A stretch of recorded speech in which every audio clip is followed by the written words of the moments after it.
Good afternoon, Packers fans. Aaron Nagler here with your Packers Daily Chat, coming to you live on the Cheesehead TV social channels. It is Tuesday. It is Cutdown Day, and your Packers' initial 53-man roster for the 2024 season is alive and well. That's right. The Packers making plenty of moves this afternoon to adhere to the league rule, getting to a 53-man roster prior to the 4 p.m. Eastern deadline. Bevy of moves, some of which were somewhat surprising, some I think not surprising at all. But I did want to lead today pointing out the shirt I'm wearing, which you will see is very wrinkled. It's a long sleever, buried in the bottom of my closet, waiting for winter. But I had to pull it out. I had to have it prominently on display. I could not have been more wrong when it comes to the quarterback spot and an extension, the kicker spot, although that one wasn't as much of a surprise. The release of Anders Carlson, essentially Brian Gutekunst admitting his mistake there. The expected development never really materialized. Glad to see the Packers willing to cut bait on a guy who didn't seem to be figuring it out.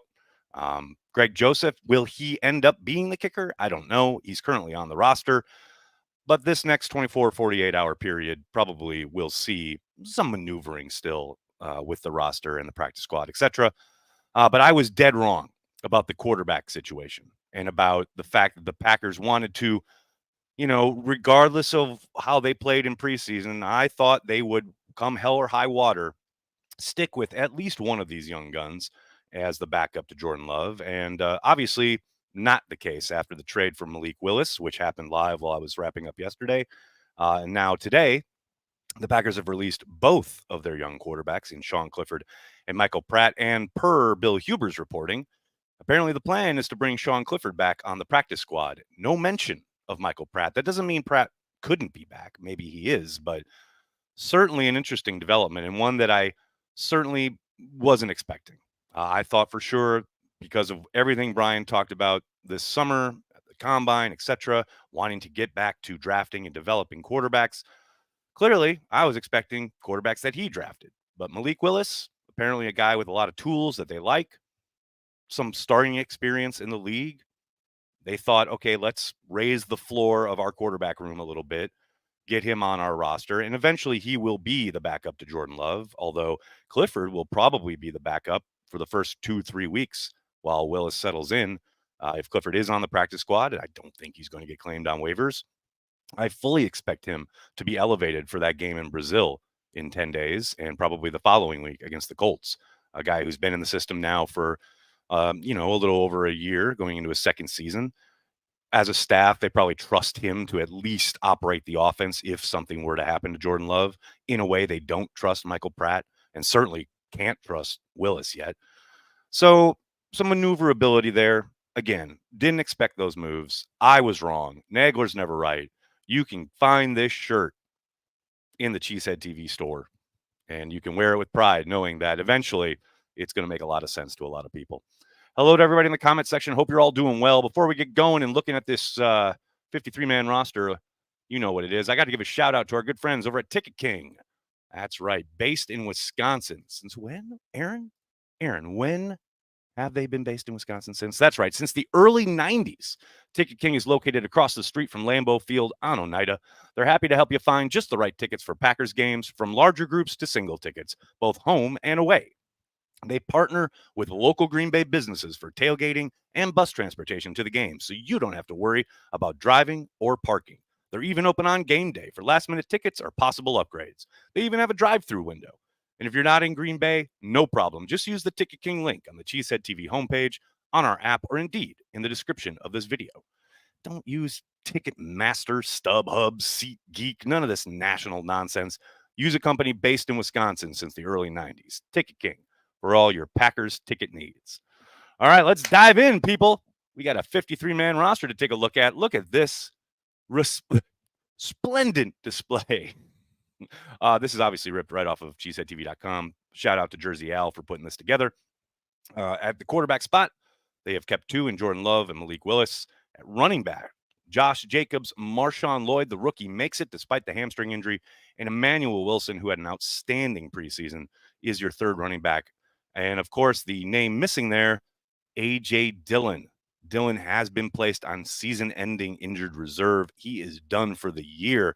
A brutal development for a guy who looked to really kind of bounce back after a substandard 2023.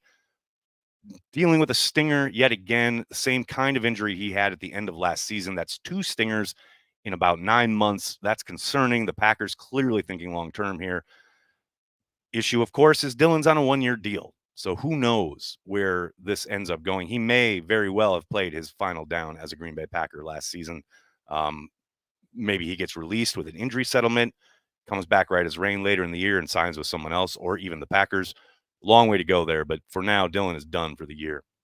At tight end, we've got Luke Musgrave, Tucker Kraft, and Ben Sims. Tyler Davis. I know there's been a lot of sentiment out there about what a bummer it is for AJ, but the same thing goes for Davis. The guy sits all year, comes back, seems ready to kind of reclaim his throne, not only as a makeshift usage tight end, but his ability on special teams, his leadership across teams and scrimmage, gone. Placed on season-ending injured reserve, missing yet another season. Absolutely brutal development. You really feel for him. At wide receiver, keeping 6 in Christian Watson, Romeo Dobbs, Jaden Reed, Dontavian Wicks, Bo Melton, and Malik Heath. Grant Dubose is released, hopefully coming back on the practice squad. I thought he had an outstanding summer. A bit inconsistent there for about a 2 or 3 day stretch, but for the most part, I thought he was lights out throughout the entire time I was in Green Bay, definitely. At offensive line, they're keeping 10 with Rasheed Walker, Elton Jenkins, Josh Myers, Jordan Morgan, Zach Tom, Sean Ryan, Jacob Monk, Kadeem Telfort, Travis Glover, the draft pick, and Andre Dillard. Dillard, the free agent acquisition. We'll see where he is coming back from that injury heading into Brazil. You got to think there's a chance he's your swing tackle. At defensive line, keeping 5 with Kenny Clark, Devontae Wyatt, TJ Slayton, Colby Wooden, and Carl Brooks. Carl Brooks! At linebacker, we got Quay Walker, Isaiah McDuffie, Eric Wilson, Edrin Cooper, and Tyron Hopper. I'm not going to say a surprise, but maybe the disappointment is Christian Welch doesn't make the squad. I thought he'd done enough to make it. Clearly, the Packers disagree. They most likely can get him onto the practice squad, though I think there's a very infinitesimal chance he gets picked up off waivers if a team is looking for help on teams. At edge, we've got Rashawn Gary, Preston Smith, Kingsley Enagbare, Lucas Van Ness, Brenton Cox Jr., and Aaron Mosby makes the team. After that outstanding performance against the Ravens, you love to see it. Great to see him on the squad. At cornerback, they go a little light here. I thought they'd go 6. They go 5 with Jair Alexander, Eric Stokes, Keyshawn Nixon, Carrington Valentine, and Corey Ballantyne. Notably absent is the 7th-round draft pick, Kalen King. Have to suspect he'll be back on the practice squad, although who knows? Maybe he gets picked up off waivers. But I think he had an up and down summer, but you certainly saw what they liked about him as a prospect. You certainly saw the athletic upside throughout training camp and preseason. So hopefully he's back in the fold tomorrow. At safety, you've got Xavier McKinney, Javon Bullard, Evan Williams, Zane Anderson, and Ketan Oladapo. Notably absent, Anthony Johnson Jr. Again, I suspect he is back on special teams. On the practice squad.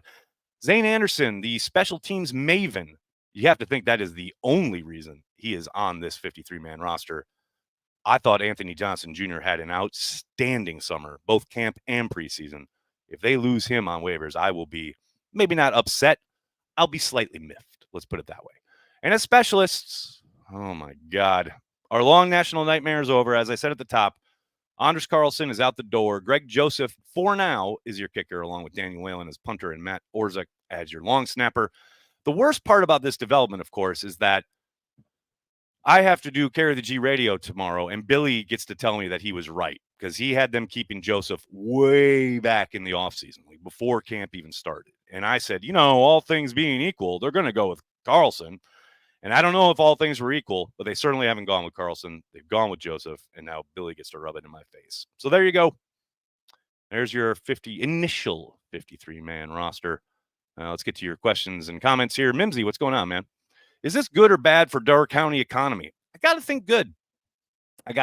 More time for AJ to hang out up north there. Hey, Quinn, thanks for. Oh, wait, before I get going, speaking of Door County, if you go to cheeseheadtv.com and look at the beer tab and, oh, I don't know, maybe search Door County, you might find that Carry the G Cream Ale is available in Door County. Right now, live as we speak, there are, I think, 3 different establishments in Door County that have Carry the G. Get out there and find it, people. Quinn, thanks for the super chat. Hey, Nags, you think they make any running back moves? I doubt it.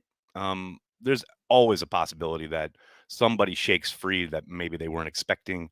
Maybe they have their eye on somebody for a trade with a low round pick, but I suspect they'll go into Brazil at least with most likely 2 active with Jacobs and Wilson. And then I would suspect Lloyd will probably be in street clothes for that first game, probably first couple games. And if disaster were to strike, they would, get creative in the offensive backfield. But no, I think for now, I think they'll roll with these guys that they have on the roster.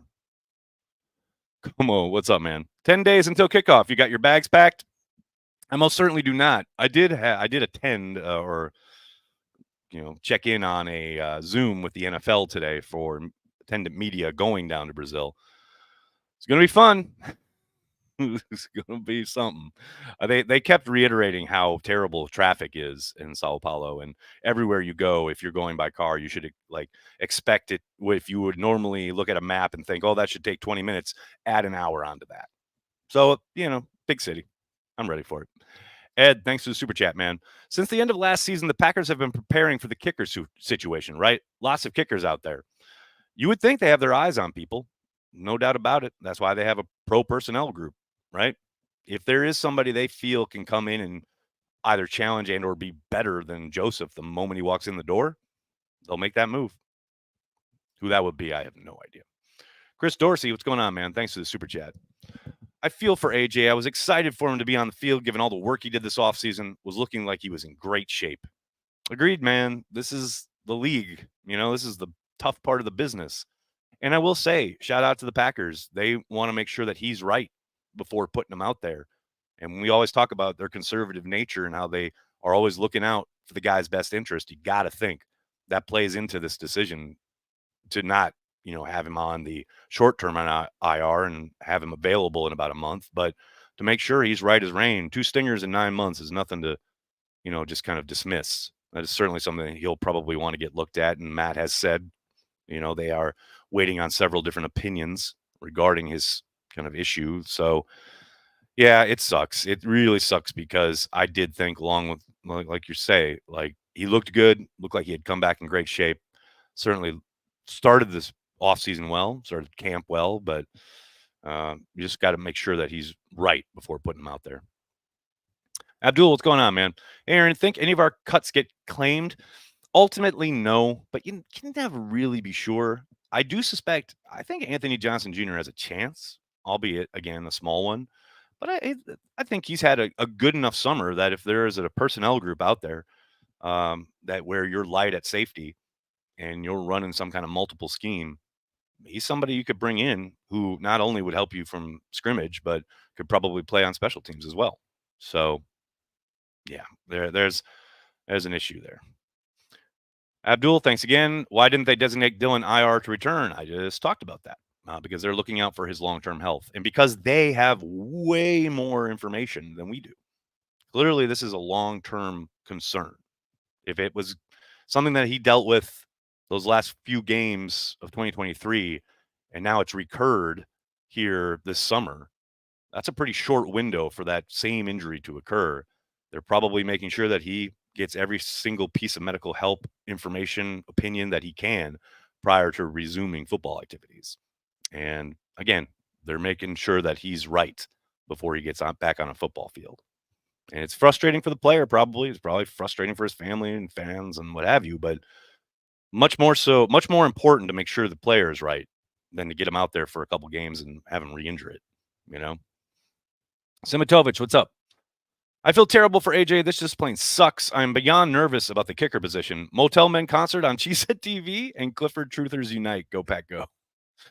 I don't know about a Motel Men concert on Cheesehead TV. Although, shout out to Ken, one of our Patreon members, who got some footage from our gig in Appleton.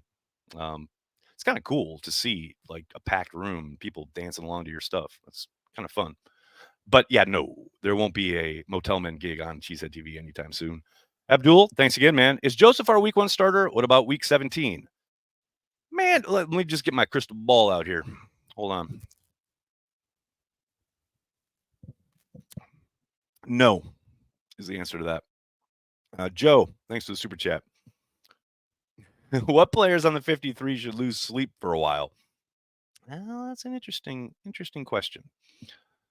Uh, anybody way down the depth chart on some of these numbers here? Like if you're a position group that has traditionally five and they've kept six, like an Aaron Mosby or Brenton Cox Jr., you're pretty kind of maneuverable as far as cutting him and hopefully getting them back on the practice squad, etc. I would think maybe Travis Glover, Kadeem Telfort, though I think Telfort really came on towards the end of the year. Maybe Andre Dillard, somewhere where there's a lot of numbers and you could make do or get by if you had to maneuver to get him on the practice squad. Guys like that. Abdul, thanks again, man. Am I surprised King and Welch got cut? King, not really. Welch, a little bit. I do think ultimately it comes down to special teams for certain positions and certain guys. We all know Welsh played lights out on teams last year, was a stalwart on teams this summer. Didn't seem to save him, though. And again, that's another one where Brian always talks about the puzzle, right? And the back end of that roster has to fit together with the numbers you want to keep at each position. If you're looking at linebackers, Quay, Isaiah, Wilson, Cooper, Hopper, I mean, the Cooper one is obviously driven by the fact that he's a draft choice, and they know there's a lot of untapped potential there, even though he hasn't played essentially a down a team since like the first practice or two. Um, but Welch can probably be gotten through waivers and placed on the practice squad and then brought up a number of times to help augment whatever game plan they have, both from defensively and special teams. But yeah, I thought he'd done enough to make it, but I'm sure he's just a victim of numbers at that point. Andrew Ware, thanks for the super chat, man. Interesting to see Goot's willingness to move on from recent draft picks. Got to respect it. Surprise cut for me was Johnson Jr. Also, I was pulling for Welch. This is our team. Go Pack, go. Now there is the correct attitude, sir. Yeah, the Johnson Jr. thing. Like I said, he played very well, but clearly fought in a bit of a numbers game there. I really hope they get him back on the practice squad. Matthew, what's going on, man? I owe you a beer. Only 6 wide receivers. I tip my hat to you, sir. Well, hey, it's one thing I got right out of 400. I don't need a beer for that. I'm just at negative 15 instead of negative 16, but I appreciate it. Mimsy, what's going on, man? Rick, I believe you mean Rich. Bisaccio gets promoted, has bad special team, and whiffed on Anders. Yeah, you do have to wonder about maybe the possible outsized influence he has had on some of these special teams decisions, though Keyshawn Nixon has turned out to be a pretty damn good player, and that was certainly driven by Rich. So, don't ever forget, though, he is not strictly a special teams coach. He is also an assistant head coach and oversees many different kind of aspects of the team. Now, that said, he is in charge of the special teams, a special teams unit that has gone from, I believe it was 22nd in 2022 to 29th in 2023. Some of that driven by a very inconsistent kicking game, but also lots of penalties on special teams coverage units, on return units, etc. Those are things that are under his purview that he has got to make right. No question about it. And he knows this. We're not saying anything he doesn't know. Trust me. But yes, there certainly needs to be a much better outcome from special teams units this year. No question. Well, Hungarian, what's going on, man? Malik Willis going to have a few Taysom Hill type packages or strictly backup? Random Packer, Mike Norseth. It's an excellent question, man. I would love to know if, anybody on the beat gets to ask that question. Maybe Brian talks about it tomorrow when he's scheduled to speak, maybe Matt, but I would tend to doubt it. I would think they're going to try and bring him along as a strict backup quarterback before putting him out there in any kind of special package type situations.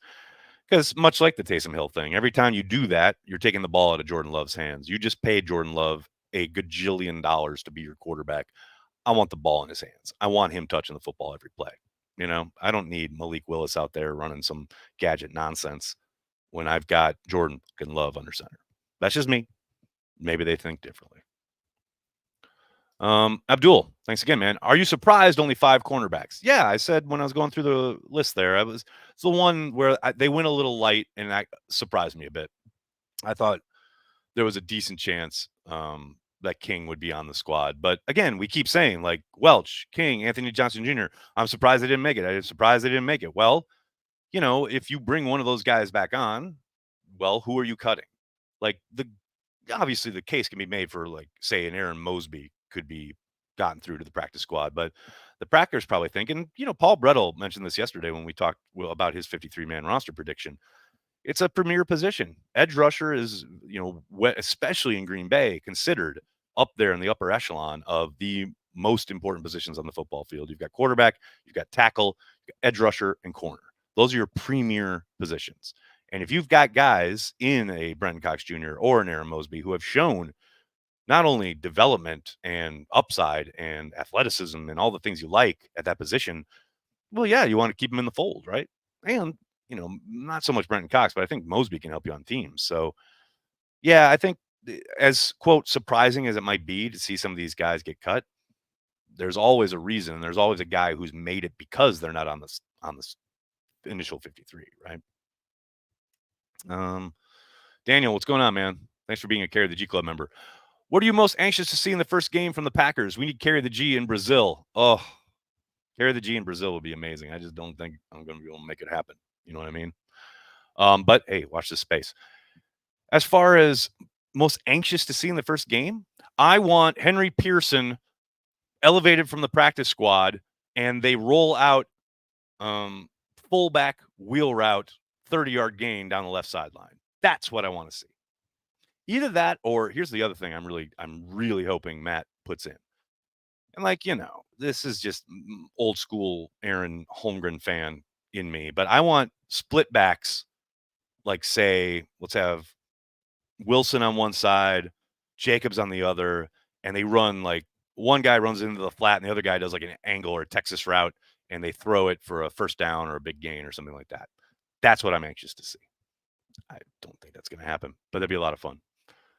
Scott Britton, thank you for the super sticker. Appreciate you, man.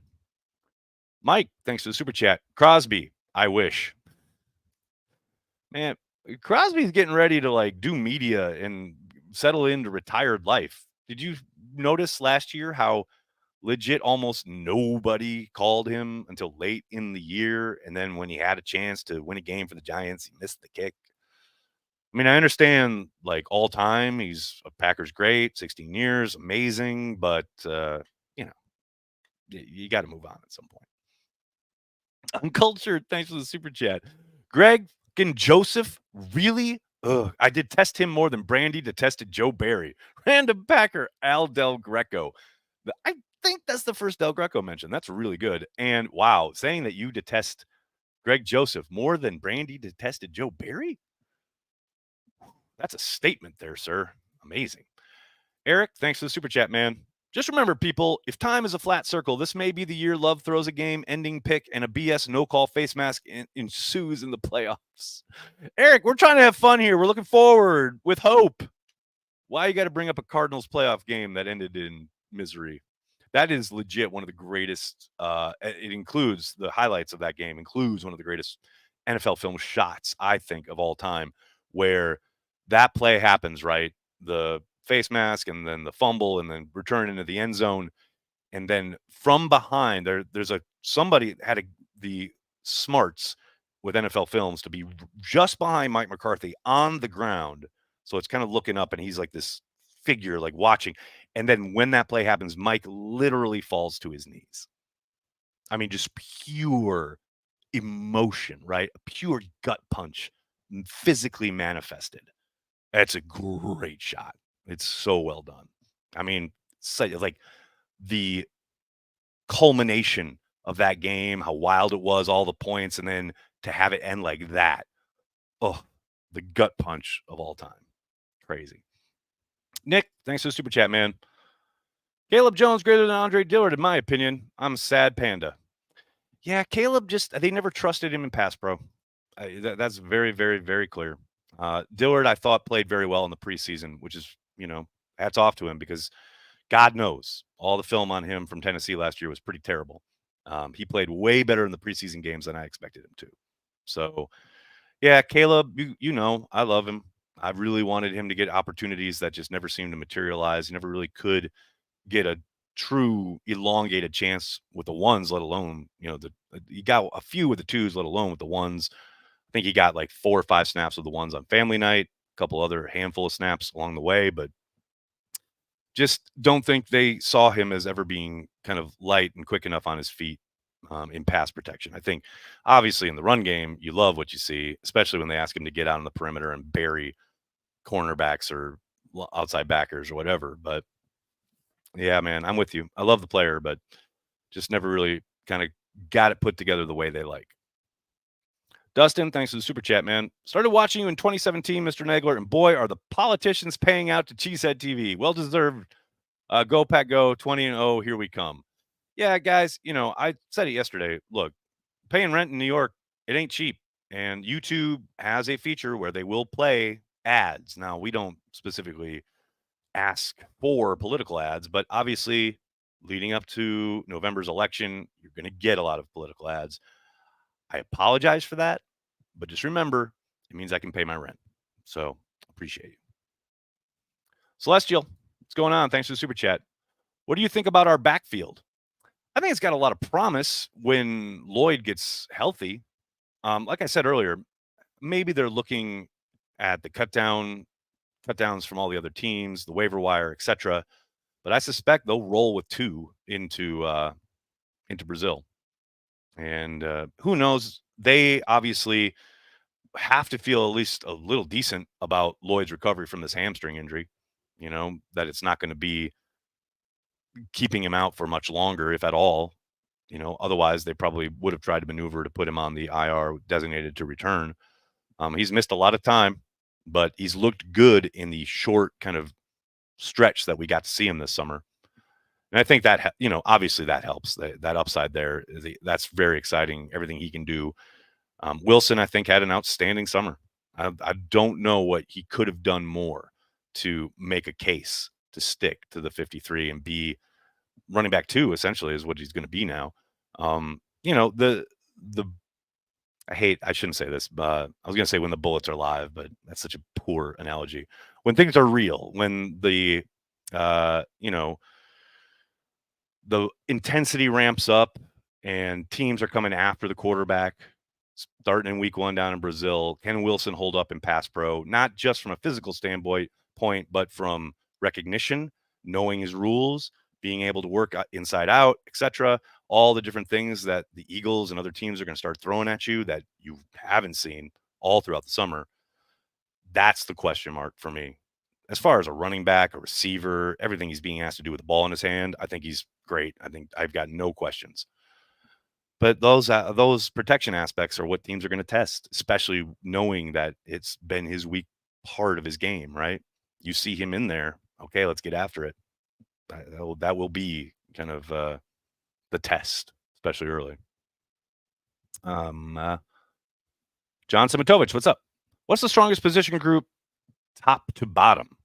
Probably wide receiver.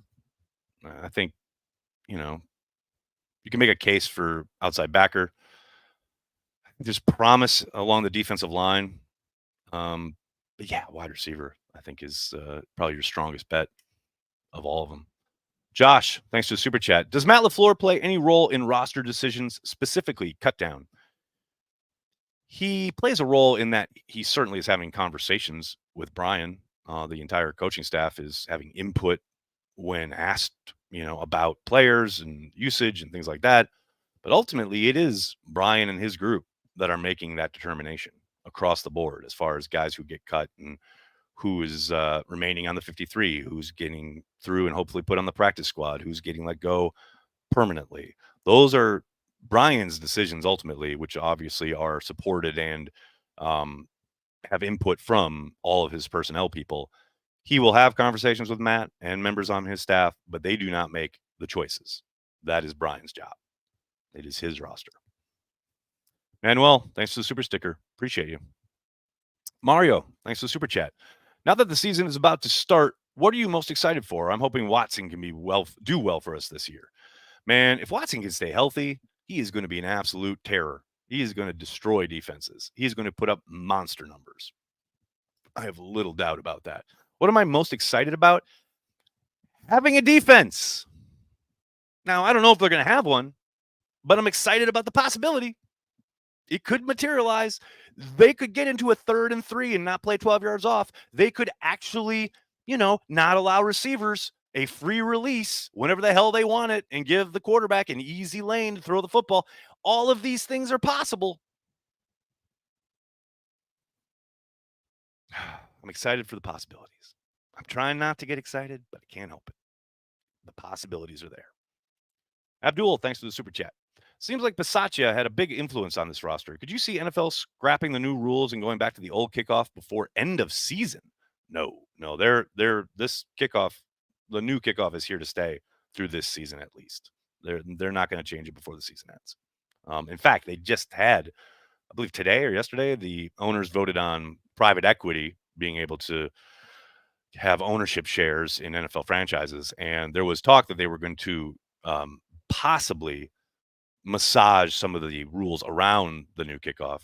Nothing about taking it away or going back to the old rules or anything like that.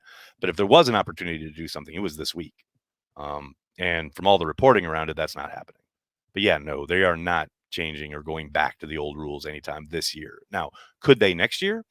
It's a possibility. I tend to doubt it. I think, they will keep going down this type of avenue. Maybe it looks a little different next season, but this year, no, they absolutely won't be going back. Rick, thanks for super chat. Doesn't 10 O line seem like a lot? Random Packer Dominic Daphne, with his one touchdown catch in Chicago from one Aaron Rodgers. That was a great catch, great play. 10 O line, no, that's pretty normal actually. They've hovered around that number many years. 10's about right. I mean, 5 of them are starters, right? You can get thin real quick. I got no problem with it. Fred, thanks for the super sticker. Appreciate you. Nice guy. What's going on, man? Caleb Jones to DT and Willis involved in QB sneaks only. Nixon possible offensive snaps. Man, okay, well, the other two, hilarious. But yeah, the Nixon thing, I think he tweeted about it this offseason because I can't remember who it was. Someone, maybe it was Zach Jacobson, had highlighted like his one snap on offense last year, which gained 9 yards, and then they never gave him the ball again. I would love to see it. Get the ball in his hand, let him work in space. Of course, when you do that, then you're not getting the ball to any of your many playmakers, who probably start to ask, why the hell are we bringing this defensive guy over here? I'm pretty good, things like that. So I hope we see a little bit more of it because I did think it was fun and I think he can be really productive there. But I don't think it's ever going to be something that they lean on, like as a specific package week after week. Eric, what's going on, man? Let me bring back some positivity. The pain ended quick because we won the Super Bowl the season after. Wink, wink, go, Pack, go. See, there you go. You're right. After the Arizona debacle, they go on and they win the Super Bowl as a wild card team. Just remember that. Wild card doesn't mean you're done. Cameron, thanks for the super chat. Did Catan showing flashes in preseason make AJJ expendable? Thanks, Nags. Well, I don't think expendable is the right word. I think Catan showing as much as he did, especially after missing as much time as he did, certainly helped his case for sticking on the 53. Bit of, obviously, Brian, we talk about it a lot, and I don't know how true some of this is, but he certainly seems to have an affinity for his draft picks. And yes, Anthony Johnson Jr. is also a draft pick, but, Catan Oladapo drafted this year and a little bit higher. So, yeah, I do not doubt for a moment that Brian saw enough that he wanted to make sure that he stuck and was able to contribute. I think Anthony Johnson Jr., like I said, has a chance to be, of all the guys, has the chance to be picked up off waivers. But I do think more likely than not, he'll make it through and he'll be on the practice squad and they'll bring him up a number of times this season because I thought he had an awesome summer. Thomas, thanks for the super chat. I don't think they could keep Xanders. No confidence he can make extra point, let alone a game-winning field goal. Random Packer, Moline, Illinois alum Ron Holstrom. Ron Holstrom. Now there's a great name. outstanding choice. And yeah, I think there's little doubt, especially after missing that bunny kick against the Ravens at the end of that preseason game. Real hard to think his confidence hadn't been kind of completely shot. I mean, he was shaky throughout the summer to begin with, and then to end it like that, it's rough, man. It's a rough gig. Matthew, what's going on, man? Nice. If we kept the UDFA streak going, I know that some players are UDFA players like Wilson, etc., who made the 53, but does that count? No, the streak of 19 years is over. The streak that he's referring to is undrafted free agent rookies, which, obviously Wilson is not. Um, there was not an undrafted free agent rookie kept on this 53-man roster this year. So that 19-year streak comes to an end. And that's, the sign that you've done what Brian has done over the course of the last 2 seasons. You've drafted extremely well. You've gone very, very young, and you've acquired a ton of picks. So you saw that reflected in the fact that they only had, 8 or 9 guys as a undrafted class this season. We asked Brian about it actually this offseason when he was on here for Packer Transplants. It's just how it shook out because of their kind of roster turnover the last few years. Doesn't really, I think, affect them too much as far as after the draft being able to pitch to undrafted guys. Look, yes, last year, first time in 19 years, etc. But I think most agents understand this is still the franchise where you are going to get a fair shake. And if your guy does come to camp and balls out at a position where it's maybe a little thin, you're definitely going to be given opportunities to stake your claim, so to speak, for a roster spot. I don't think that changes much just because of 1 year where a UDFA rookie didn't make it. All right, everybody, I'm going to have to get going. I cannot thank you enough for hanging out, talking Packers each and every day, Monday through Friday, right here on the Cheesehead TV social channels. Please do me a monster favor. Hit like on the video, subscribe to the channel, and then tell your friends and tell your family. Cheesehead TV, we are devoted to Green Bay Packers fans worldwide. Thanks a lot, everybody. Have a great night. Go Pack, go.